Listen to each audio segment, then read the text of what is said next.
Town nice. Stay in the know, Hardin County.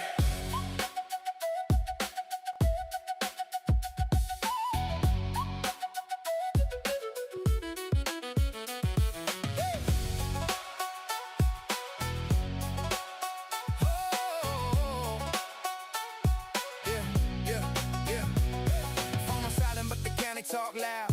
Hardin Local got the whole town down. From Radcliffe Rose to the E-Town Square. If it's going down, you'll hear it right here. Nate got the scoop when the business grow.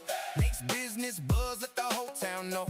New shop popping, yeah, the word gon' flow. Local grind strong, let the spotlight glow. Then J.O.B. with the weekend plans. Events in the county for the whole fam. Concerts, festivals, places to go. Circle that calendar so you don't miss the show. Stay in the know, Hardin County. Hardin Local, let it ride. Head bopping local tonight. Hardin County on a vibe, from the news to the food to the city lights. Stay in the know, Hardin County.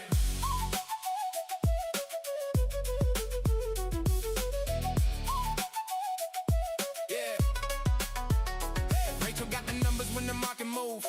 Housing update, let the data prove who's buying what and where things go. Smart move start when you stay in the know. Then the food talk hit when the mic get lit. Experience eater, tell them where to sit. New spot fire, yeah, we gotta go. Local plates hot, let the flavor show. Small town roots, but the vision big. Every local story with the gig. From the sports park lights to the downtown glow. Hardin Local on the mic, now the whole town knows.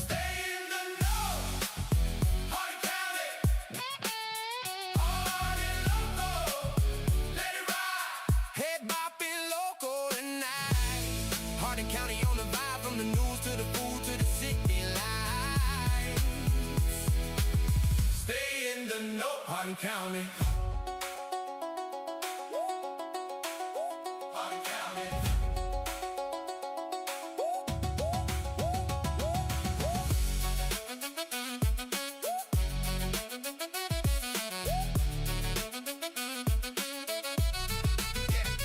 Feel on the vision since day one go. Built it from nothing, now the whole town know. Found it with the plan and the mic in hand. Hardin Local roots all across the land. Sky on the cold host with the guns out flex. Sleeveless every season, what you gonna expect? Keep it real, keep it loud, keep the people fed. If the shirt got sleeves, then it's left on red. From the mic to the street, from the town to the show. Hardin Local on the beat, yeah, the whole county know. Real stories, real folks, every voice in the flow. Hardin County stand up. Stay in the know. Hardin County. Hardin Local, let it ride. Head bopping local tonight. Ooh, let us ride. Hardin County.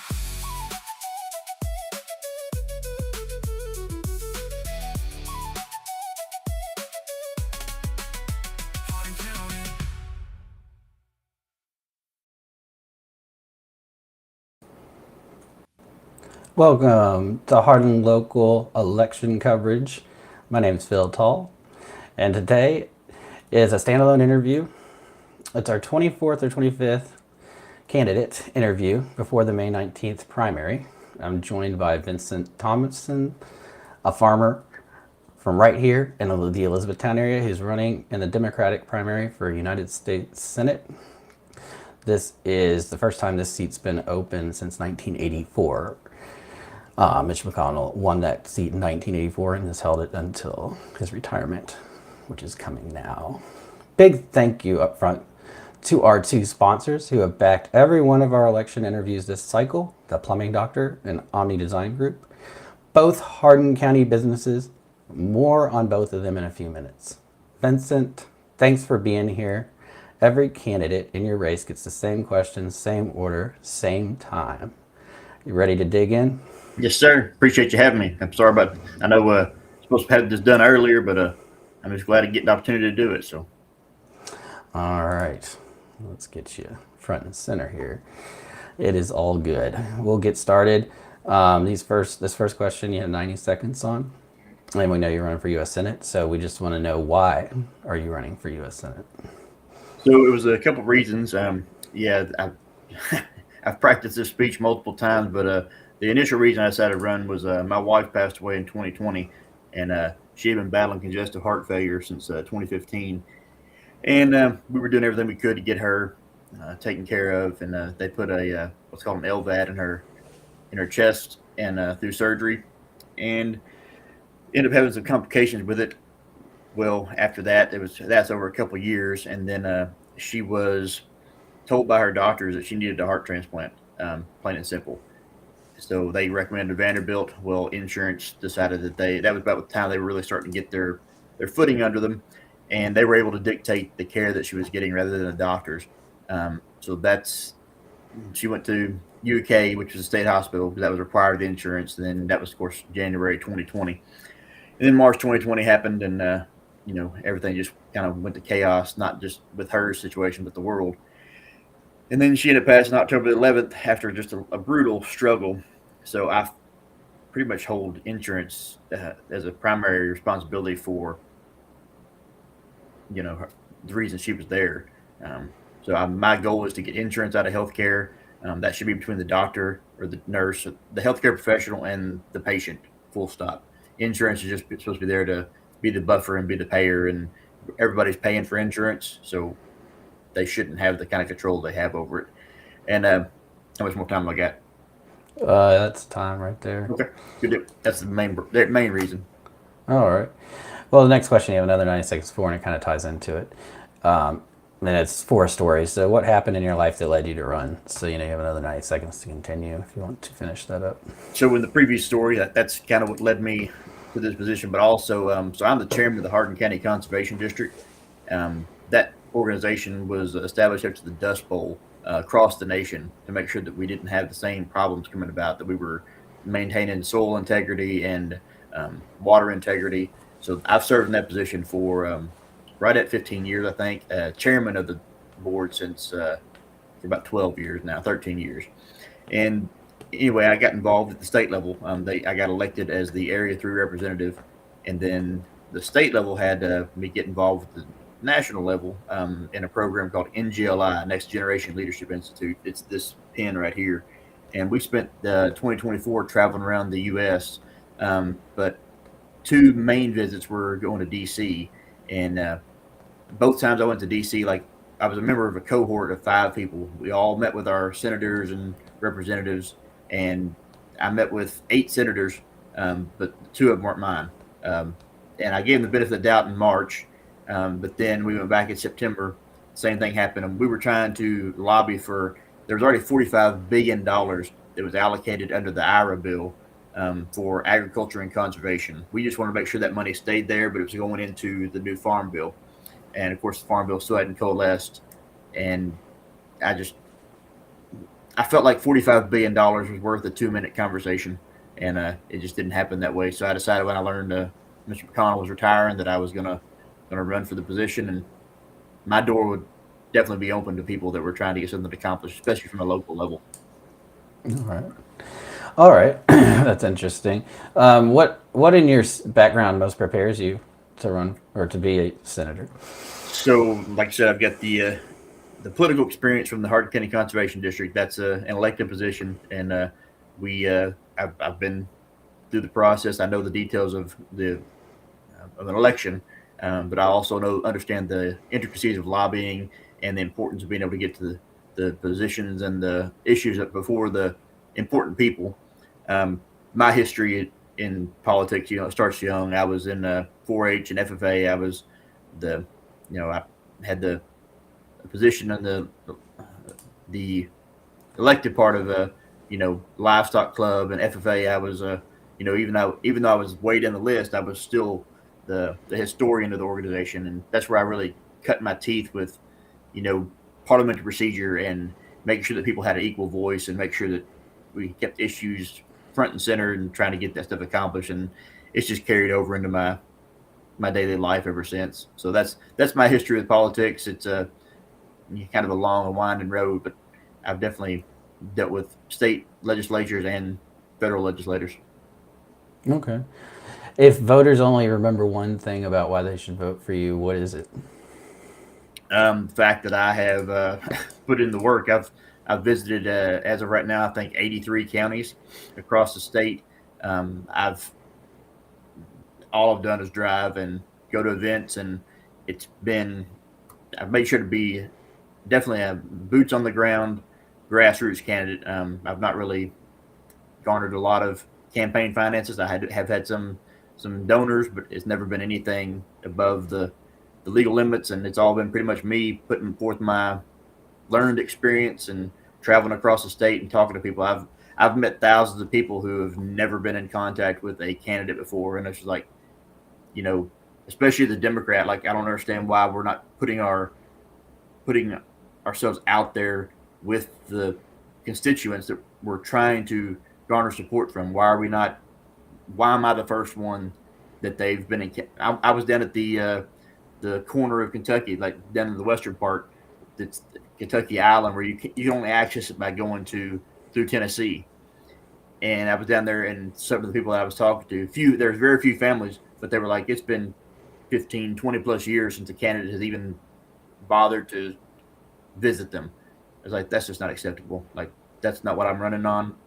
I know the details of getting to it. I've got to get out there, and I've done the work.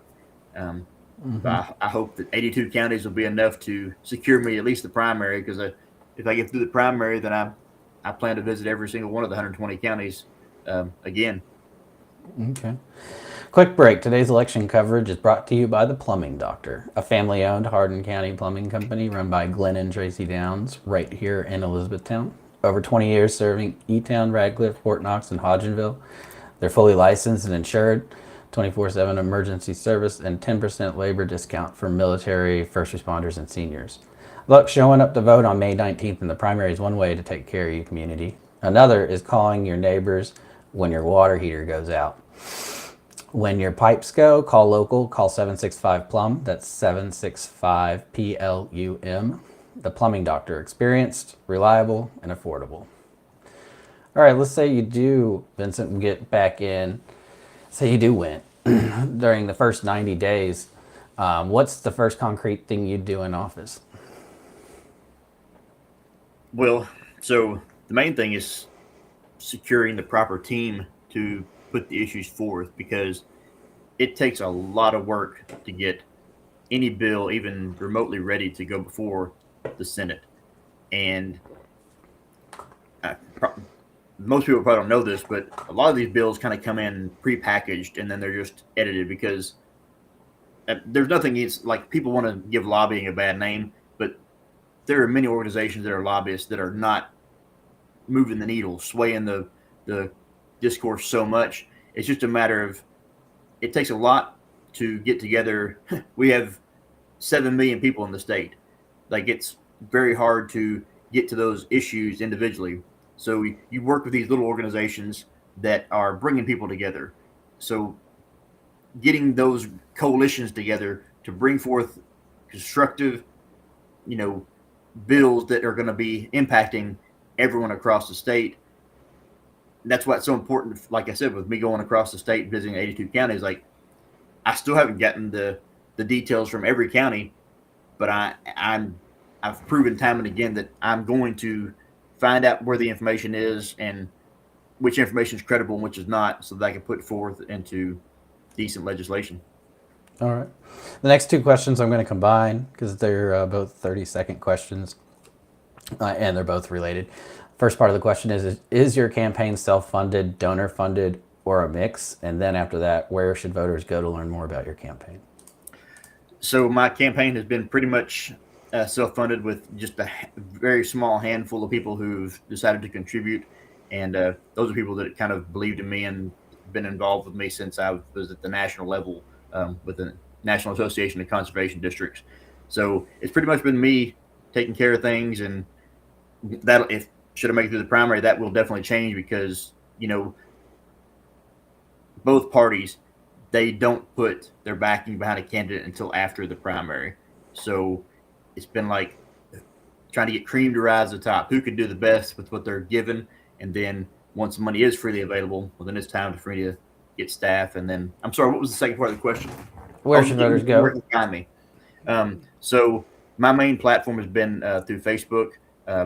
If you've ever met me, you typically get a card from me. It's got a QR code, but it goes to Vincent Thompson for U.S. Senate Facebook. That's been my platform where I show not only the videos that I've created, like through TikTok and doing different events across the state, but people have shared from the audience what I have spoken on, different, questions just like these, where they find out more about me. And then I've done some small writing projects on there talking about things that are concerning me of the day. But, it's just been such all consuming doing the campaign on its own that it's just put together as best I can put it together. And then also my phone number is freely available through there. So I'm open for any conversations. Okay. We'll make sure that's put out there on the edited version of the video. Before we get into the U.S. Senate specific questions, a big thank you to our second sponsor today, Omni Design Group. Omni is a second generation builder based right here in Elizabethtown. Josh Branningham and Corey Jewell, born and raised in Hardin County with deep family and business roots in the county. They handle new construction and remodeling across, I lost my place, residential and like commercial. Any size home, any size arena. No project is too big, no renovation is too small, and no idea is out of the ordinary. They are the team that built the first storage container commercial structure in Hardin County over at Heartland Mini Golf. So if you got to build a remodel or an outside the box project rattling around in your head, call or text Corey at Omni Design Group, 270-769-8339. That's 270-769-8339. Corey at Omni Design Group. Locally owned, locally built, custom thinking. All right, Vincent. Let's get into these U.S. Senate questions. They're race-specific questions. You have 5 of them. You have 2 minutes on each. If you don't use up your time on one, you can use it on another. Okay. And we'll just start with a question about the open seat. So the first time since 1984, this seat in Kentucky is now open. It was Mitch McConnell's seat, which he held for 42 years. Whoever wins this seat takes a 6-year term representing the entire Commonwealth in Washington. What makes you the right person for this seat at this moment, and what would you do differently than the senator you're replacing? So I think when McConnell went to office decades ago, he put on a master class on how to get out and reach the public. And I feel like I've kind of followed in his tracks on that regard, where I've actually been going out and connecting with the people, especially in the counties that are tremendously underserved. Eastern Kentucky, far western Kentucky, it's just they haven't really had somebody come out there and put the time in to get to them. So during my first 6-year term, I plan to not lose that connection, because I feel like I understand the reason why it happens, but going up there and pulling away from those that put you in office and then not returning. Like, there's so countless stories that you can hear about where McConnell made these promises here and this promise there. And then, we can have our own stories about Fort Knox, and I get the complications of it, but you're up there in DC for maybe half of the year, 6 months. So you got to go up there and take care of business while you're there. But when you come home, you've also got to be going around everywhere. It's supposed to be a full-time job.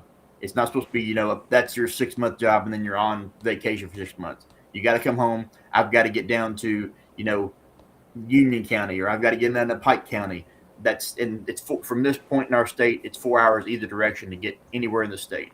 And I get that's a long way to drive, but that's part of the job. And that's what I'm going to be doing.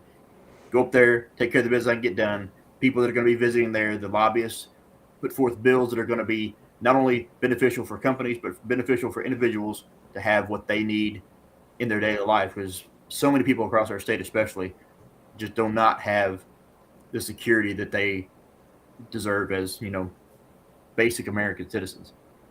Mm-hmm. All right, the next question is about energy transitions and coal communities. Eastern Kentucky coal communities have been hit hard by plant closures and depopulation, while at the same time, 3 major utilities scale solar farms came online in Kentucky in 2025. As a U.S. Senator, how do you think federal policy should balance support for coal workers and the communities they built with the energy transition that's already happening on the ground in Kentucky?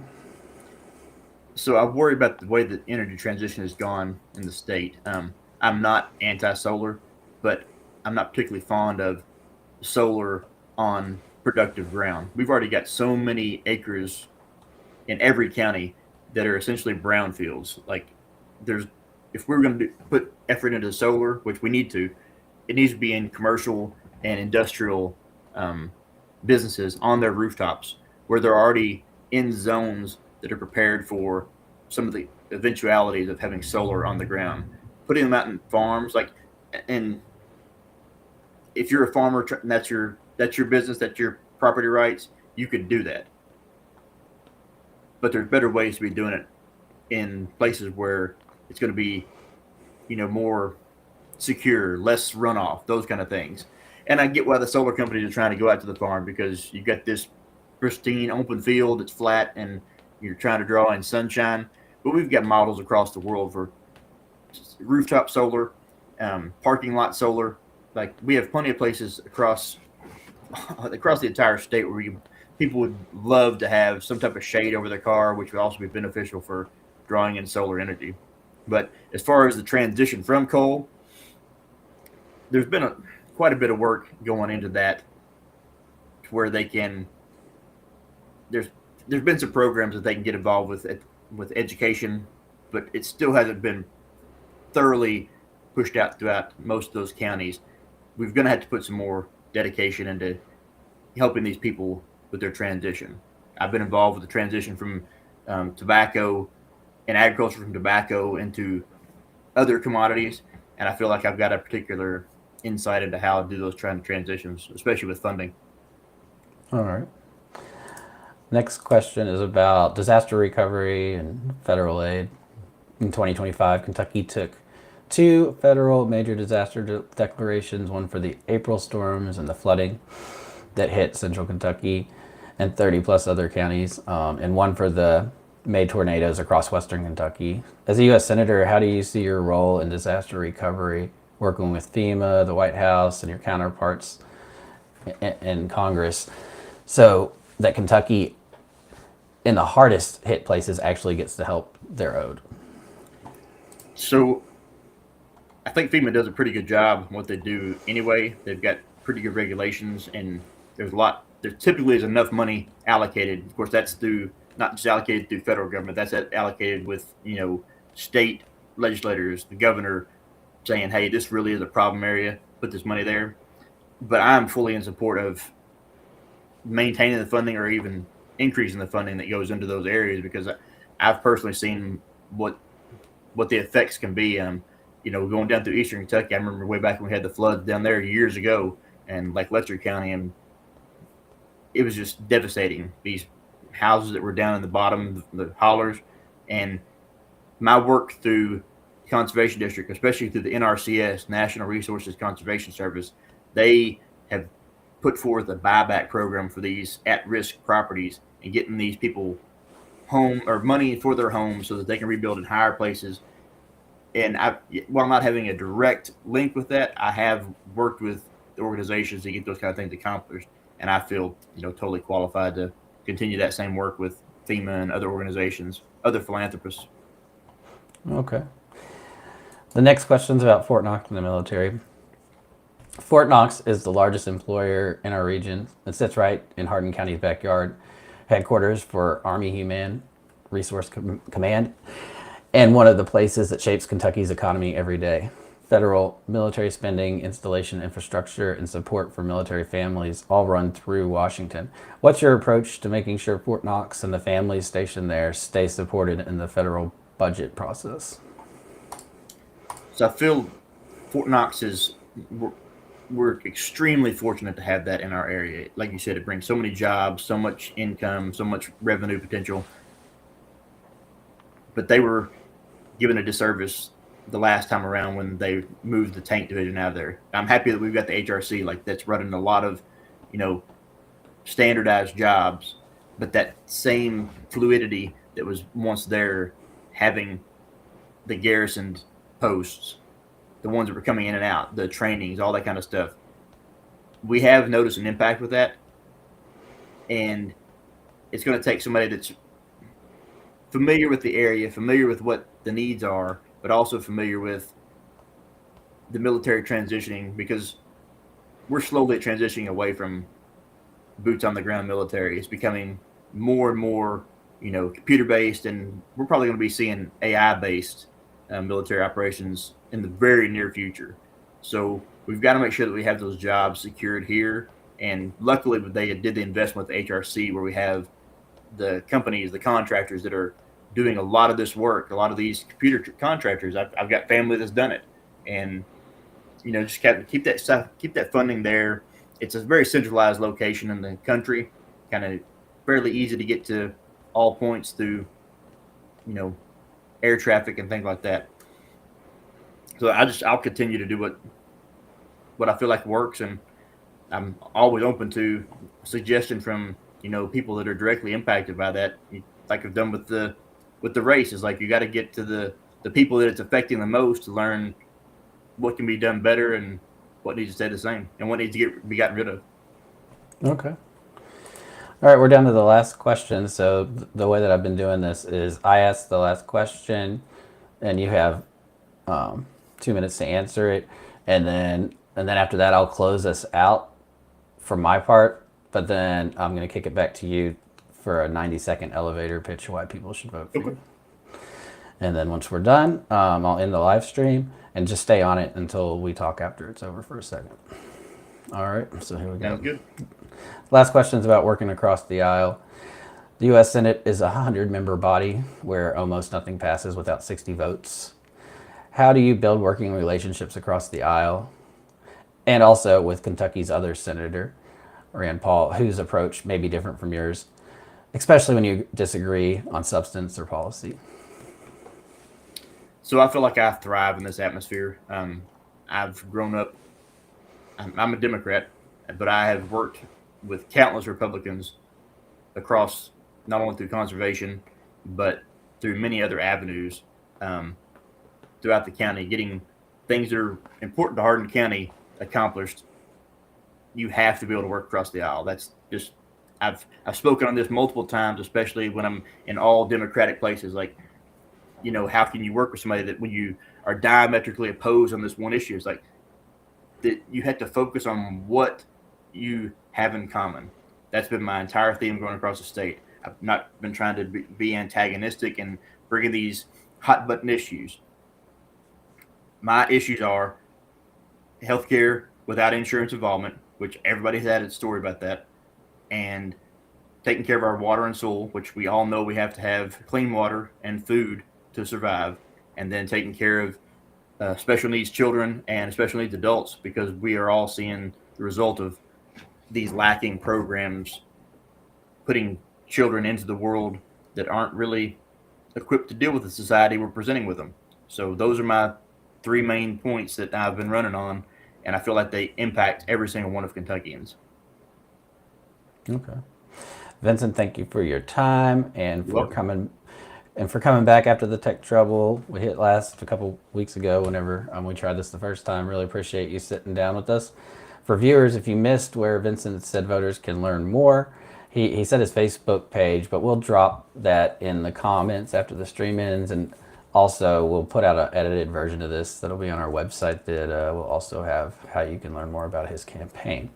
One final thank you to today's sponsors, the Plumbing Doctor at 765 Plum for 24/7 Hardin County Plumbing, and Omni Design Group. Call or text Corey at Omni Design Group 270-769-8339 for your next build, remodel, or custom project. This interview will stay archived on Facebook for 30 days. They delete it after that, and the YouTube channel will also keep the live stream archived. But we'll put out an edited video, so you can share this live stream, or you can wait for the edited version and share that. So anyway, I had some wrong notes in here. The Hardin County primary is Tuesday, May 19th. So find your polling place at elect elect.ky.gov. And we'll be back tomorrow with a couple other election interviews. One will be Daniel Cameron, who's running for U.S. Senate, and the other is Rochelle. Let me find that so I mention it 100% properly here. Should have had it written down already. Understand? Rochelle Fraser, who's a candidate for state representative in the District 27. That one will be at noon tomorrow, and the Daniel Cameron one will be at 7 p.m. All right, Vincent, you got 90 seconds to give everybody your best elevator pitch or why they should vote for you. Well, hi, my name is Vincent Thompson. I'm running for U.S. Senate. My platform has been labeled as Kentucky Distilled Solutions for a Stronger America. I feel like I've got the adequate qualities to be put forth to get things accomplished in the state. We've seen to have representation for, more wealthy individuals and a lot of people across the state, as I've learned, but also knew prior, really haven't been brought along for the progress that we've made as a country. So our goal is to take care of that. But yeah, I've talked about it before. You may have heard it, that insurance is a primary contributor to why my wife passed away in 2020. I feel like they don't need the authority that they have with healthcare professionals to dictate the healthcare that they're going to be doling out. It should be the doctors prescribing that. Insurance is just supposed to be reimbursing it. And then, yeah, I've worked with the Hardin County Conservation District, Kentucky Association of Conservation Districts, National Association. My primary life work has been conserving our soil and water. And as Kentucky has been a karst system, we're directly susceptible to issues when it comes to water safety. So this is just subject near and dear to my heart. And then my third pillar of my campaign has been that special needs children really need to have ease of access and early access as quick as possible to get them prepared for the world that we're living in. My wife was a special needs teacher. My daughter has special needs. So that's near and dear to my heart. It's not just something I'm campaigning on. All these issues, I've lived them, I've breathed them, and I'm running for U.S. Senate, Vincent Thompson. I would appreciate your support in the upcoming May 19th primary. Thanks for having me. All right, Vincent, stay around after we get off here for a second. I wish you the best of luck on May 19th. And Hardin County, we thank you for joining us and watching this video. You can learn more about the election coverage we're doing for the primary on hardinlocal.com.